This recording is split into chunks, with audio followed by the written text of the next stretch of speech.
Hola, soy Roberto Piol y vamos con la segunda clase de estadística. Las técnicas de regresión múltiple aplicadas al avalúo mobiliario. Este es un tema bien interesante y de verdad les pido un poco de atención en la presentación, porque seguramente va a aclarar muchas dudas sobre este método tan importante, método estadístico, para ser aplicado a las tasaciones. Miren, esto es extremadamente importante, ¿no? En el método de comparación directa, o sea, el método de mercado, el criterio del tasador es el que define cuáles van a ser los factores de corrección que van a ser aplicados a los referenciales. Y realmente aquí hay que prestar mucho cuidado, porque estos factores de corrección son unos modelos que son subjetivos y que van a depender o bien de lo que aprendió el tasador, o bien va a depender del propio criterio del evaluador para aplicarlo. Sin embargo, esta metodología tiene un inconveniente, y ese inconveniente es la terrible carga subjetiva que se produce al aplicar el método. Para evitar esta carga subjetiva, precisamente existen las técnicas de regresión múltiple. En las técnicas de regresión múltiple no existe ningún criterio de ningún tasador. En las técnicas de regresión múltiple, los números en forma fría, sin intervención de ninguna clase de criterio, van a tratar de buscar ese acomodo para trancar y obtener un valor. Es decir, así como dijimos que el método de comparación de mercado es un método que tiene una alta carga de subjetividad, las técnicas de regresión múltiple son un método que es 100% objetivo. Repito, el tasador no influye, son los propios números que van a determinar cuál es el valor del bien que vamos a evaluar. Y yo les dije en una clase anterior de que la palabra precisión iba a aparecer absolutamente en todas las clases. ¿Por qué? Porque a medida que nosotros seamos más objetivos en la determinación del valor, ese avalúo o esa tasación va a ser cada vez más precisa. Y esta es quizás la bondad más grande que tienen las técnicas de regresión múltiple: la precisión. Es verdad lo que ustedes han escuchado, lo que ustedes han vivido en su vida profesional, de que a veces es extremadamente difícil de que un juego de datos pueda aplicárseles las técnicas de regresión múltiple. Pero si se aplicasen, si realmente la data funcionara, el resultado que ustedes van a obtener en la metodología de regresión múltiple es un valor extremadamente preciso del bien que ustedes están tasando. Bueno,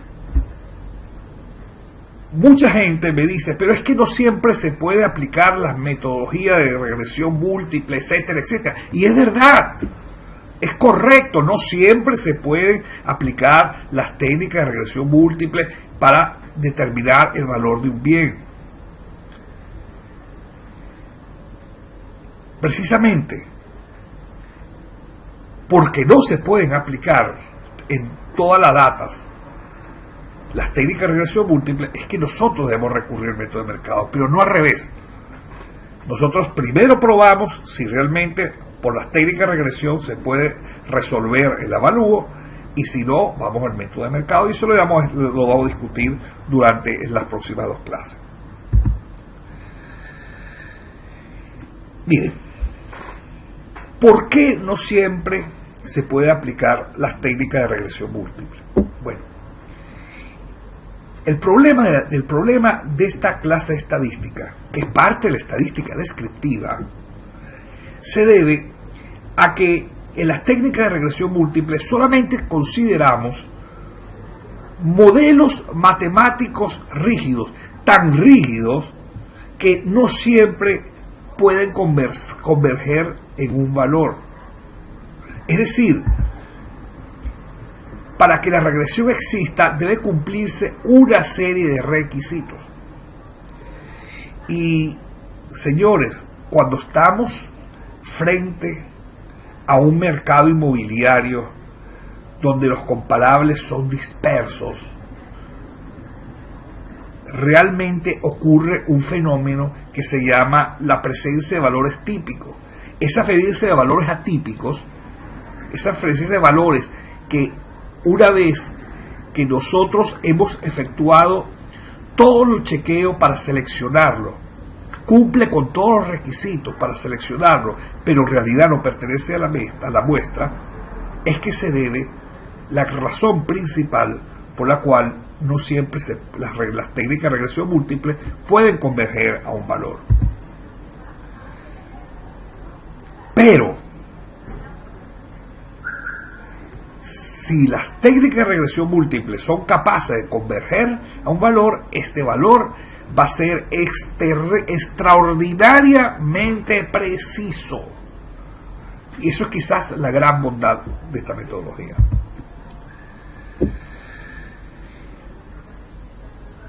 ¿Por qué entonces no eliminamos de una vez por todas las técnicas, el método tradicional o método de mercado, método de comparación directa? Bueno, porque simplemente si nosotros no somos capaces de utilizando regresión múltiple llegar a un valor, tenemos que ir obligatoriamente a la metodología tradicional de mercado. Con todos los avances tecnológicos, con todos los avances de tecnología, las técnicas del método de comparación directa jamás van a morir. Bien, pero ¿qué es las técnicas de regresión? ¿Qué es la regresión? Bueno, la regresión se define como el estudio de la fuerza o de la consistencia o del grado en que se asocian n variables independientes, el grado de asociación de n variables independientes. Eso es una definición muy clara, muy precisa de lo que es la técnica de regresión múltiple.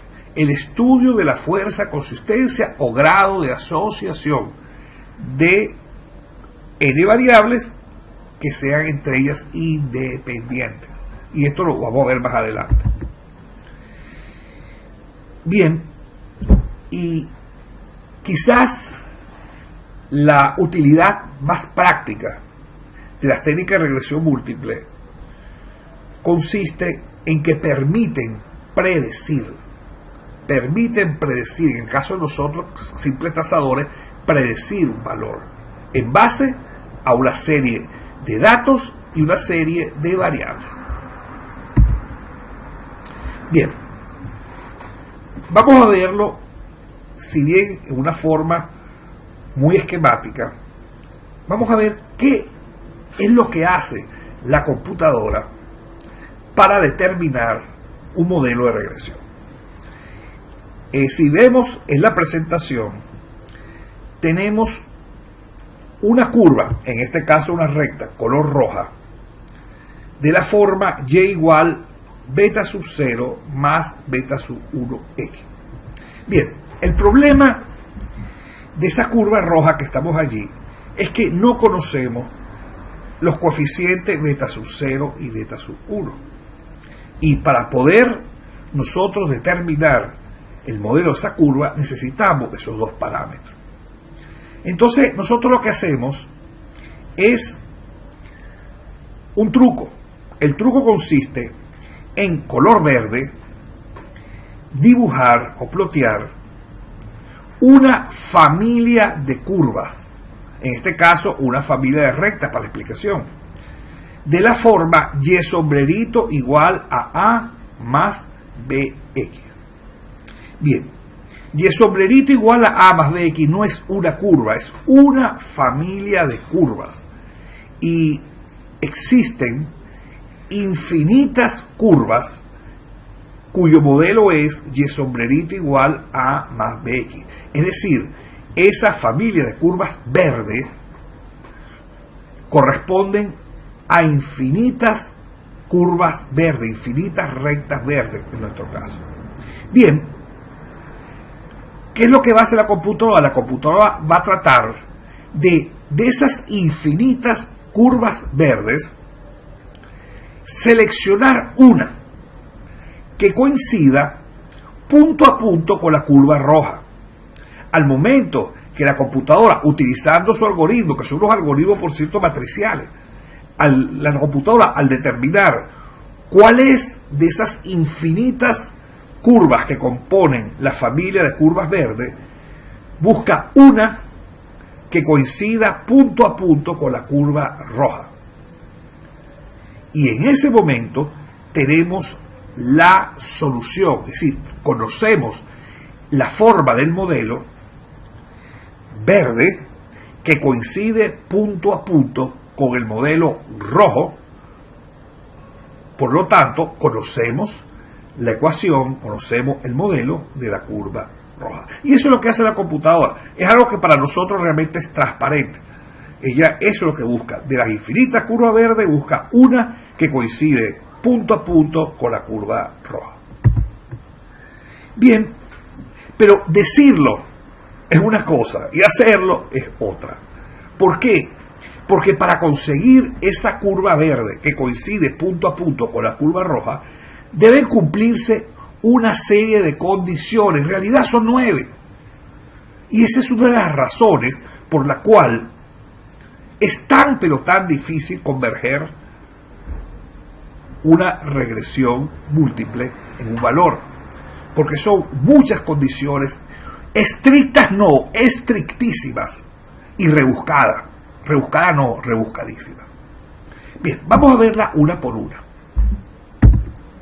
Bien, la primera condición para que exista la regresión es que el coeficiente de determinación sea mayor que un número, que ya vamos a ver cuál es. Pero, ¿qué es ese coeficiente de determinación? Bueno, el coeficiente de determinación no es otra cosa que el instrumento que mide la bondad de ajuste relativo de la curva de regresión. Es decir, es el instrumento, es el parámetro que mide qué tanto coincide la curva verde con la curva roja. Si coinciden todos los infinitos puntos verdes con los infinitos puntos rojos, ¿cuál va a ser el valor del parámetro? 100%, es decir, 1.00. Y a medida de que disminuye este coeficiente de determinación, este coeficiente de coincidencia, por supuesto, la curva verde se está alejando cada vez más de la curva roja. Por lo tanto, no estamos obteniendo una respuesta.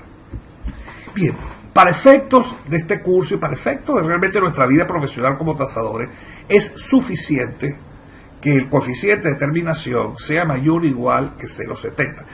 El coeficiente de determinación R cuadrado mayor o igual a 0,70 ya es para nosotros suficiente para explicar el comportamiento de las variables que estamos estudiando.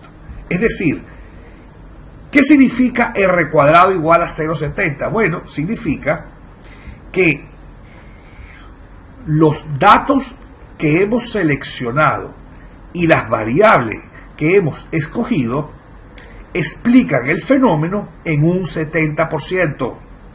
Repito, los datos que hemos seleccionado y las variables que hemos escogido explican al fenómeno en un 70%. Es decir, imagínense aproximadamente como si la curva verde coincidiera con la curva roja, solo un 70%.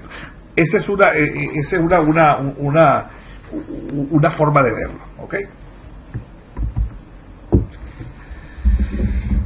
Vamos a ver el gráfico que aparece allí. Fíjense, verde, la curva de regresión, ¿ok? Y en negro, que deberían estar en rojo, en negro aparecen los diferentes datos. Esos son referenciales, esos son referentes, esos son comparables que hemos ploteado en ese gráfico. Fíjense que hay algunos de ellos, como por lo menos este, que está muy cerquita de la curva verde. Este está muy cerquita de la curva verde, pero fíjense que este ya no, y fíjense que este ya no. Entonces hay unos que están más o menos cercanos, unos están casi cercanos, pero otros están más alejados. ¿Ok? Bien. Fíjense qué cosa tan importante, ¿no? Nosotros podemos determinar que para cualquier valor vamos a tener 3 puntos. El punto Y que está acá, el punto Y, que son los valores observados, los valores que nosotros traemos del registro, los valores que nosotros utilizamos en las ofertas. Después tenemos el valor Y sombrerito, ¿ok? Y circunflejo, esto se llama circunflejo, este accidente gramatical se llama circunflejo, que por cierto en español no se usa, ¿ok? Y sombrerito es el punto, este punto Y sombrerito es donde el dato corta a la curva de regresión. Y después tenemos un Y barra, ¿ok? El Y barra es el equivalente en electricidad al plano de tierra, es decir, al plano de referencia, donde el dato corta al plano de referencia. Entonces fíjense que tenemos Y sombrerito y tenemos Y barra. Es importante darse cuenta que a medida que los datos estén más cercanos a la recta de regresión, ese R cuadrado, ese coeficiente de determinación, va a ser cada vez mayor. Bien, vamos a ver entonces el segundo dato. Fíjense, debe existir un equilibrio, una armonía entre el número de datos elegidos y las variables seleccionadas. Para que el modelo de regresión exista, esa proporción entre datos y referenciales, entre datos y variables, debe ser adecuada. Si no, simplemente lo que ustedes escriban allá no va a predecir el comportamiento del fenómeno, que el fenómeno en este caso determina el valor del bien. ¿Okay? Entonces, yo he visto libros que hablan que te dan unas fórmulas, que el número de datos tiene que ser no sé cuántas veces el número de variables, más un poquitico más o un poquitico menos, no sé. Hay muchos datos de eso, pero en realidad alguien mucho antes que yo estudió eso, que yo lo vamos a ver. Ese señor que estudió mucho antes que nosotros ese problema de cómo determinar el número de datos y el número de variables que son necesarias para que la relación exista, se llamó Fisher. Ustedes lo conocen, no lo conocen bajo el nombre de Fisher, lo conocen bajo su seudónimo. El seudónimo es Student. ¿Se acuerdan de la T de Student? Bueno, Student es Fisher. Student es el nombre que utilizaba Fisher para escribir su libro. Okay. Entonces, este señor Fisher se hizo la misma pregunta que me estoy haciendo yo ahorita. ¿Cómo saber si el número de datos que hemos seleccionado y el número de variables que hemos escogido sean lo suficientemente armónicas, sean lo suficientemente precisas como para que la regresión exista? Okay. Y para eso creó el test de Fisher, que es el que tienen ustedes en su pantalla. El test de Fisher no es otra cosa que un test estadístico. Ese test estadístico muestra una campana, y esa campana muestra, el del lado derecho muestra una colita, y el punto F sub 0 indica dónde comienza la colita. Y el test dice lo siguiente, que si el parámetro, el estadígrafo F, el F de Fisher, que vamos a ver de dónde se consigue, está debajo de la colita, la regresión existe. Pero si la F cae debajo de la campana, la regresión no existe, independientemente si el R cuadrado, si el coeficiente de terminación es altísimo. Simplemente la regresión no existe. El número de datos y el número de variables no están en coordinación como para generar un valor. Entonces no existe. Entonces, cuando nosotros aplicamos el test de Fisher, nosotros estamos validando que con el número de datos y el número de variables que estamos utilizando en la regresión realmente es capaz de predecir.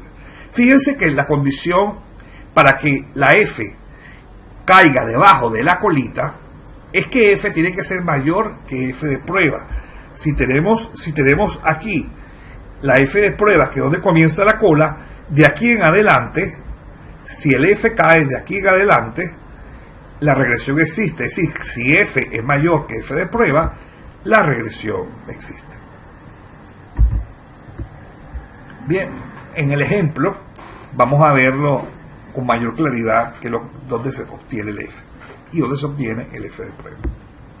Bien, la tercera condición para que exista la regresión es la multicolinealidad. Multicolinealidad, ¿verdad que está así buena como para una clave de Facebook? La multicolinealidad. ¿Pero qué es eso de la multicolinealidad? La multicolinealidad es un fenómeno que ocurre cuando una variable independiente, está directamente relacionada a otra. Es decir, que la variable independiente 1 es proporcional a la variable independiente 2. Cuando las variables son proporcionales entre sí, se produce este fenómeno estadístico que se llama la multicolinealidad. ¿Por qué es importante conocer la multicolinealidad? Porque, por definición, si hay dos o más variables independientes autorrelacionadas entre sí, es decir, que dos o más variables independientes son proporcionales entre sí, simplemente la regresión no va a existir y por lo tanto no pueden convivir estas dos variables en la misma regresión. Repito, cuando dos variables están autocorrelacionadas entre sí, cuando dos variables son proporcionales entre sí, las dos no pueden existir en la regresión. Una de las dos se tiene que ir. Para efecto de este curso, se va la que ustedes consideren que pese menos. La que ustedes consideren que pese menos. Hay un procedimiento, lo que sucede es que para aplicar el procedimiento se necesita otro software, un software como el SPSS, un software evidentemente estadístico, un software dedicado a la estadística. Y realmente en este curso no tenemos el tiempo físico para poder explicar este software.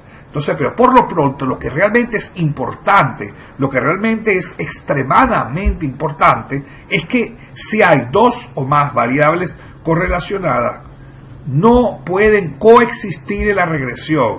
Por lo menos una se tiene que ir. ¿Y cuál se va a ir? La que ustedes consideren que sea menos importante, que pese menos. Ah, pero ustedes me preguntarán, bueno, ¿y cómo sabemos eso? Bueno, eso también está resuelto. El instrumento que te permite determinar si existe multicolinealidad entre las variables independientes se denomina la matriz de correlación. Y la matriz de correlación sí se puede calcular a través del Microsoft Excel, que es el software que vamos a utilizar nosotros para el curso de estadística. ¿Ok? En la pantalla hay un ejemplo de una matriz de correlación. Primero quiero destacar que la matriz de correlación tiene unas características físicas. La primera característica física es que la matriz de correlación es una matriz unitaria.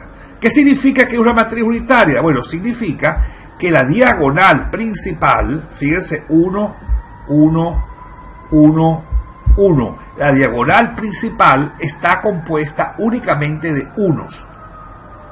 Esa es la primera característica física de la matriz de correlación.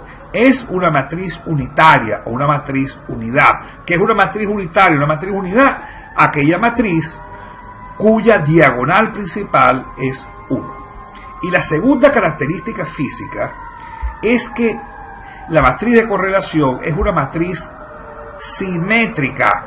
¿Qué significa simétrica? Bueno, significa que del lado de arriba de la diagonal principal, este lado que está acá, va a tener los mismos coeficientes, los mismos componentes que la parte de abajo. Por lo tanto, fíjense que en esta matriz de correlación se omitieron, se dibujó únicamente la mitad de la matriz, porque se supone que todos los datos que están de este lado van a aparecer aquí. ¿Por qué? Porque esa es una de las propiedades que tiene la matriz de correlación. Es una matriz simétrica.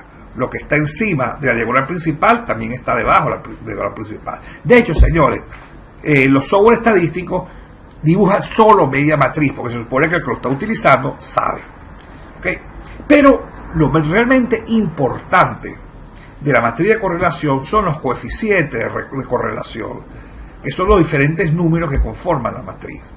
¿Y por qué son importantes? Porque esos son los que van a definir realmente si la regresión entre dos variables existe problema de multicolinealidad entre dos variables o no. Es precisamente a través de los coeficientes que vamos a determinar si existe o no multicolinealidad entre dos variables independientes. Fíjense bien que los coeficientes, disculpen, tienen un signo que puede ser negativo, puede ser positivo, y una mantisa. Fíjense que el signo lo que indica es que las dos variables son directa o inversamente proporcional. Si el signo es positivo, significa, por ejemplo, en el caso de la variable área o la variable de porcentaje de condominio o porcentaje de copropiedad. ¿Okay? Fíjense que es positivo. ¿Qué significa? Que sube el área, sube el porcentaje de condominio. Baja el área, baja el porcentaje de condominio.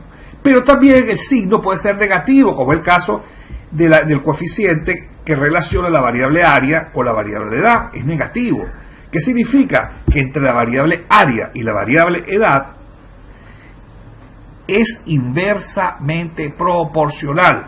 Sube el área, baja la edad, baja el área, sube la edad, sube el área, baja la edad. ¿Ok? Ese es lo que significa el signo. Y la mantisa, fíjense que ninguna es mayor que 1. Va desde 0 hasta 1. ¿Ok? ¿Por qué? Porque aquí abajo en la tabla aparece qué significa cada uno de los valores. Fíjense, cuando el coeficiente de correlación está entre 0 y 30 y 0,30, nosotros hablamos que entre esas dos variables la correlación es débil. Por ejemplo, entre la variable área y la variable fecha, la correlación es débil. ¿Por qué? Porque es menor que 0,30. Cuando el coeficiente de correlación está entre 0,30 y 0,75, hablamos que la correlación es media, como por ejemplo la correlación que existe entre la variable edad y la variable porcentaje de condominio o porcentaje de copropiedad, es 0,45 la mantiza. Por lo tanto, la correlación es media.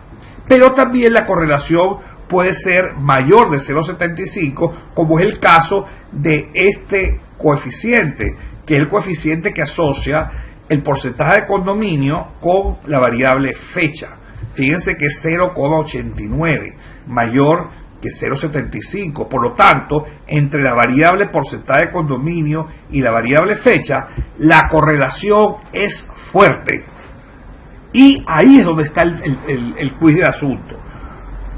Si la correlación es fuerte, indica que entre esas dos variables existe un fenómeno, un problema de multicolinealidad. En el caso de este ejemplo, la variable porcentaje de condominio, porcentaje de copropiedad, su correlación es fuerte con respecto a la variable fecha. Es decir, que la variable porcentaje de condominio está directamente relacionada con la variable fecha. Son proporcionales.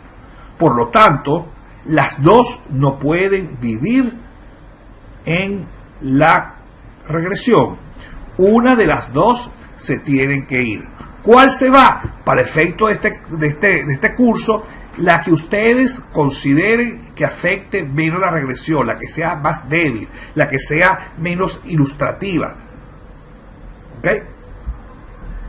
Sin embargo, les repito que existe un modelo analítico para determinar cuál de las dos variables se va. Pero para efecto de este curso, ustedes toman su decisión. ¿Cuál de las dos se va? ¿Cuál de las dos se queda? Por supuesto, si ustedes relacionan fecha con porcentaje de condominio, por supuesto que yo eliminaría porcentaje de condominio porque es menos importante que la edad del edificio. ¿De acuerdo? Entonces, una de las dos se va. O se va porcentaje de condominio o se va fecha, pero a dos juntas no. Porque esas dos variables están entre ellas correlacionadas, están entre ellas autocorrelacionadas y por lo tanto una de las dos se tiene que ir. Las dos no pueden convivir en la regresión. Bien, si a ustedes les pareció que era rebuscado el fenómeno este de la multicolinealidad, bueno, este es peor. Porque la cuarta condición para que la regresión existe es que los residuos deben distribuirse en forma normal. Los residuos, no los datos, los residuos. ¿Qué quieren son residuos? El valor observado menos el valor calculado. Es decir, Y rojo menos Y verde. Y rojo menos Y verde. Es decir, son los residuos los que hay que verificar si se distribuyen normalmente o no. Para que la regresión exista, esos residuos se deben distribuir de forma normal. Imagínense qué rebuscado el asunto y qué complicado. Mire, esto es tan complicado que lo vamos hasta aquí y lo vamos a retomar en el ejemplo que vamos a ver en la próxima clase. Okay, vamos a hablar hasta aquí porque realmente puedo estar aquí una hora tratando de explicarlo. Si no vemos el número, no vamos a poder entender. Hasta que no vamos el ejemplo, no vamos a poder entender qué es lo que significa esto, que los residuos deben distribuirse en forma normal. ¿Ok? Ahí tienen Y menos Y sombrerito. Esto sería rojo, la Y observada, la Y que traemos del registro, la Y que traemos de las ofertas, el valor de la oferta, el valor del registro, y esto es Y calculada, Y sombrerito, que es el valor de la regresión. Estos residuos, estos números, Y menos Y sombrerito, este resultado, es el que tiene que distribuirse normal para que la regresión exista. Rebuscado, ¿verdad? Bueno, todavía falta. Aquí tiene otra palabra que se gana el premio para la clave de Netflix. Homocedástico, con C de casa. La regresión solo existe en el sector donde la data presente un comportamiento homocedástico. Y lo contrario es heterocedástico. Es el opuesto. Homocedástico, heterocedástico.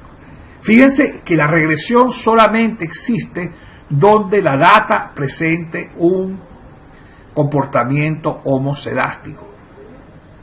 Pero que donde es heterocedástico no existe. No existe la regresión.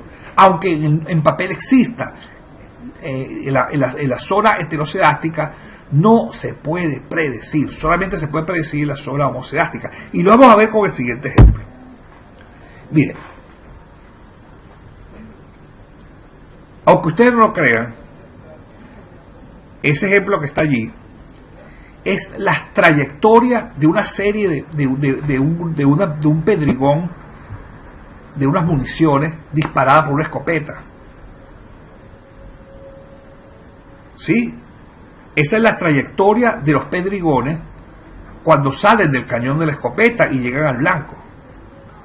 Fíjense que al principio, si suponemos que aquí está el cañón de la escopeta, al principio fíjense que todos los datos están más o menos compactos y llegan a este punto donde empiezan a disgregarse, empiezan a irse unos hacia arriba, unos hacia abajo. ¿Lo vieron? Bueno, ¿qué significa eso? Significa que nosotros solamente podemos predecir la trayectoria de los balines, la trayectoria de las municiones, en esta zona, la zona verde, donde, ¿por qué?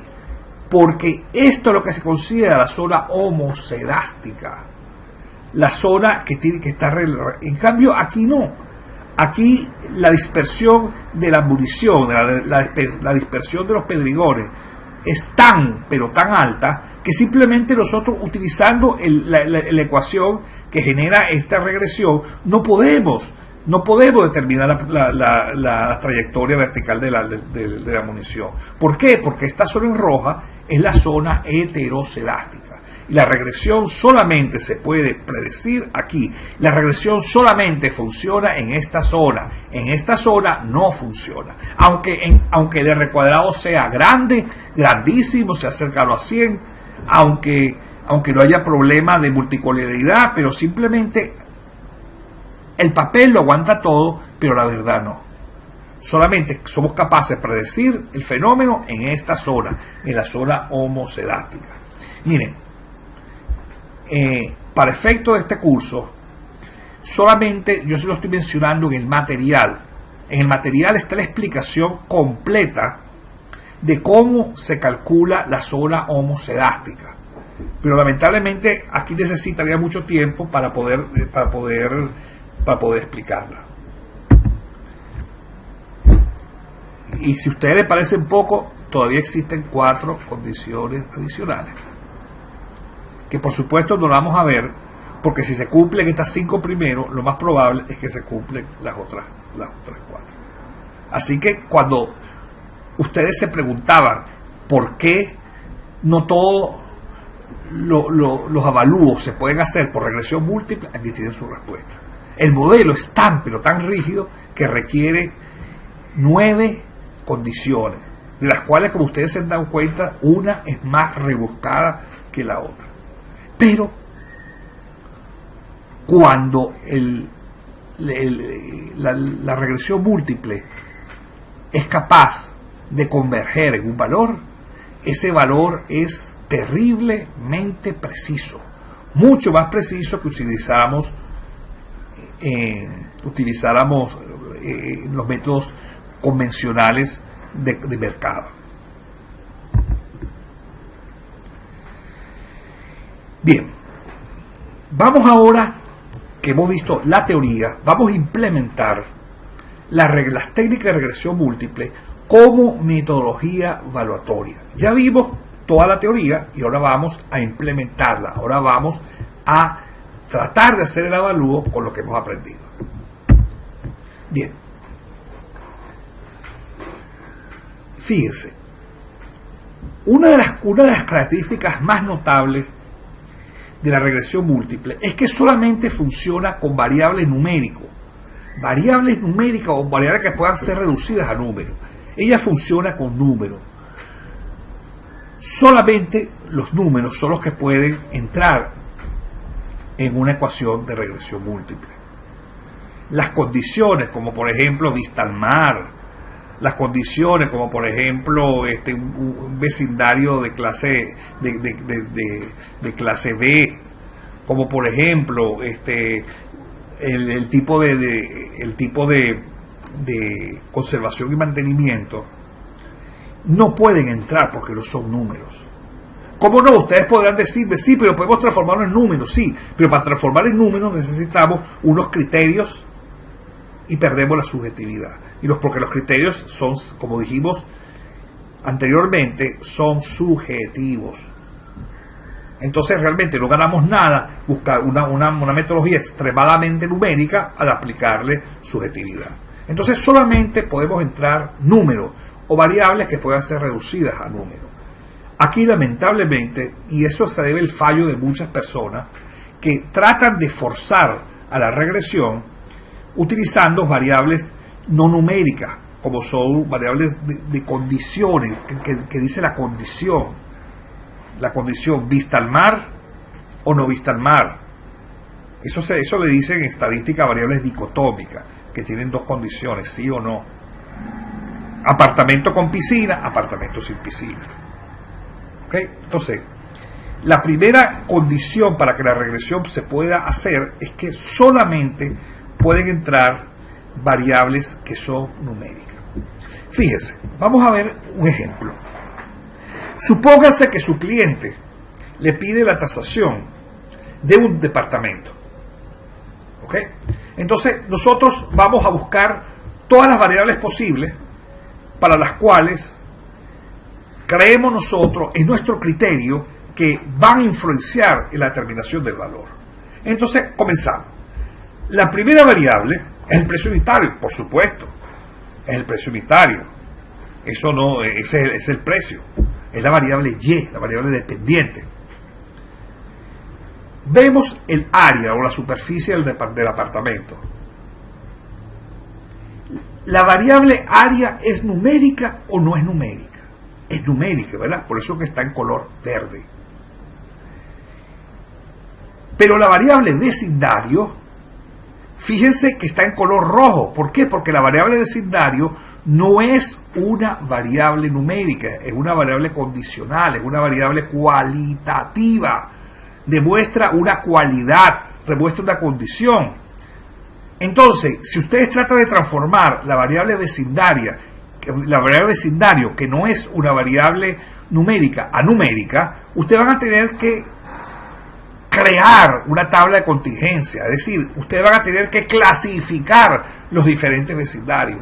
Este vecindario es A, este vecindario es B, este vecindario es C.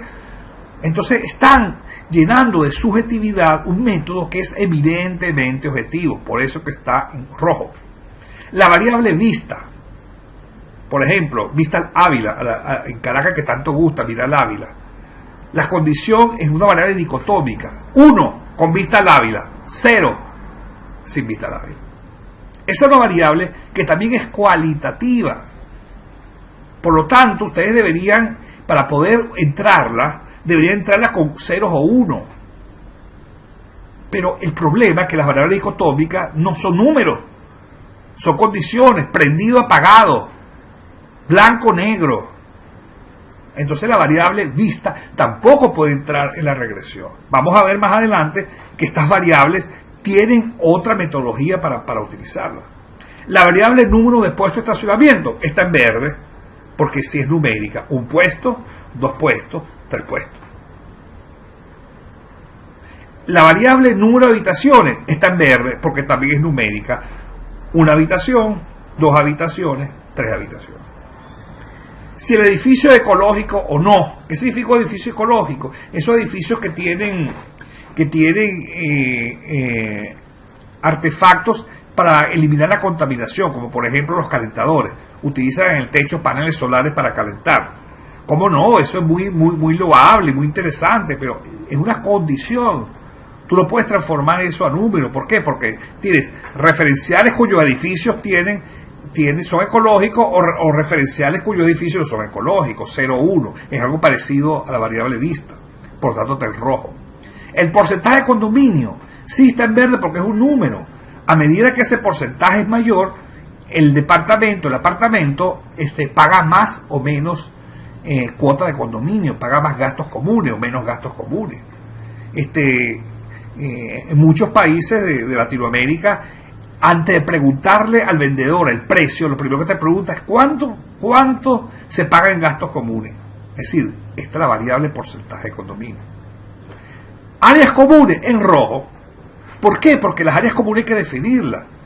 Si tiene piscina, si tiene cancha de tenis, si tiene, áreas verdes, o si no tiene. Entonces hay que transformarla en un número y es realmente complicado transformar eso en un número para que entre en la regresión. Por lo tanto, no es numérica, está en roja, no entra en la regresión. Y la variable edad en años, por supuesto, el edificio puede tener 10 años, puede tener 20 años, puede tener 25 años. Es una variable numérica y está en verde y por lo tanto entra en la regresión. Entonces, ¿cuáles son las variables que entran en la regresión? Precio unitario, variable dependiente. Área, verde. Número de estacionamiento, verde. Número de habitaciones, verde. Porcentaje de condominio, verde. Edad en años, verde. Y la variable en rojo no entra por no ser variables numéricas. Bien, les voy a presentar un esquema guía para la implementación de las técnicas de regresión múltiple como metodología evaluatoria. Si bien es simplemente una guía, no es un flujograma, porque realmente los pasos son demasiadas las condiciones. Yo espero que realmente lo puedan utilizar, porque siguiendo este esquema se evitan errores en el cálculo de la regresión. Bien, fíjense. El primer paso es seleccionar el modelo, si es lineal o exponencial. Mire, quizás el Excel es para la regresión múltiple un software realmente poco amigable, pero muy poco amigable. Las salidas del Excel son horrorosas. Comparado con un SPS, con un StatGraphic, con un StatView, con un Crystal Ball, que tiene unas salidas bellísimas, una salida que es para copy y paste en el informe y la gente cree que uno sabe bastante estadística. El Excel tiene una ventaja que no tienen ellos. Es que tienes dos modelos para estudiar. Tienes un modelo lineal y un modelo exponencial, que por cierto, en Excel ustedes lo van a ver como modelo logarítmico. Ese es un error de nomenclatura de los programadores. En realidad tiene un modelo lineal y un modelo exponencial. Entonces, el paso A es escoger el modelo. ¿Y cómo se escoge el modelo? Bueno, nosotros tenemos que correr 2 veces la regresión. Primero con el modelo exponencial, primero con el modelo lineal y después con el modelo exponencial. Y vamos a escoger aquel de los 2 modelos que tenga un mayor R cuadrado. Aunque sea por una centésima, pero vamos a escoger siempre el que tenga un mayor R cuadrado. Bien, una vez seleccionado el modelo, nos quedamos con ese modelo, ya no lo cambiamos más. Pasamos al cálculo de la matriz de correlación. En la matriz de correlación vamos a tener 2 alternativas. O existe la multicolorialidad entre 2 o más variables independientes, o no existe la multicolorialidad entre dos más variables independientes. Vamos primero a suponer que no existe multicolorialidad. Bueno, simplemente si no existe multicolorialidad, brincamos el paso. Simplemente pasamos al 6, que ya lo vamos a ver. Pero vamos a suponer que sí existe multicolorialidad. Entonces, ¿qué nos está diciendo la matriz de correlación? Que tenemos que eliminar una de las variables. Entonces tenemos que eliminar una variable y comenzar de nuevo.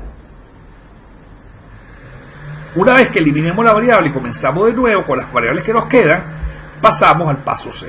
¿Qué es el paso C? El paso C es determinar el coeficiente de correlación. Y aquí también tenemos 2 opciones. Que el coeficiente de determinación sea menor que 0,70 o el coeficiente de determinación sea mayor o igual que 0,70. Vamos a suponer lo más favorable, que el coeficiente de determinación sea mayor o igual que 0,70. Pasamos al plazo E. ¿Qué significa esto? Bueno, simplemente significa de que la correlación existe. por lo menos el 70%, los referentes que hemos utilizado y las datas que hemos seleccionado explican por lo menos el fenómeno un 70%, que para nosotros es válido. Y pasamos al paso E, y el paso E es el test de Fisher, que también lo vamos a ver cuando veamos la próxima clase el ejemplo numérico. ¿Ok? Ahora vamos a suponer que no, que el coeficiente de determinación es menor que 0,70. Entonces pasamos al paso D. ¿Y qué es el paso D? Es la determinación de los valores atípicos. ¿Qué son los valores atípicos? Aquellos valores que, si bien cumplen con todas nuestras condiciones cuando los hemos seleccionado, están allí por azar, no pertenecen a la serie. Y por lo tanto debemos de localizarlos, identificarlos. Una vez que los localicemos y los identifiquemos, los vamos a eliminar. En la próxima clase, cuando veamos el ejemplo numérico, se va a explicar cómo se elimina. Y regresamos al paso C. ¿Por qué? Porque ahora vamos a tener una línea menos o dos líneas menos. Vamos a tener dos datos menos. Tenemos una serie nueva. Y al tener una serie nueva, tenemos que volver a correr el modelo y calcular el coeficiente de determinación. Y cuando lleguemos que el R cuadrado sea mayor o igual a 0,70, pasamos al último paso, que es verificar a través de Fisher, verificar que la regresión realmente existe. Pero supónganse que eliminamos los datos y nunca vamos a llegar a que el R cuadrado sea mayor que 0,70. ¿Qué pasa allí? Bueno, simplemente que no podemos utilizar las técnicas de regresión múltiple como metodología evaluatoria y por lo tanto la desechamos y regresamos al método de comparación directa que ustedes también saben y dominan.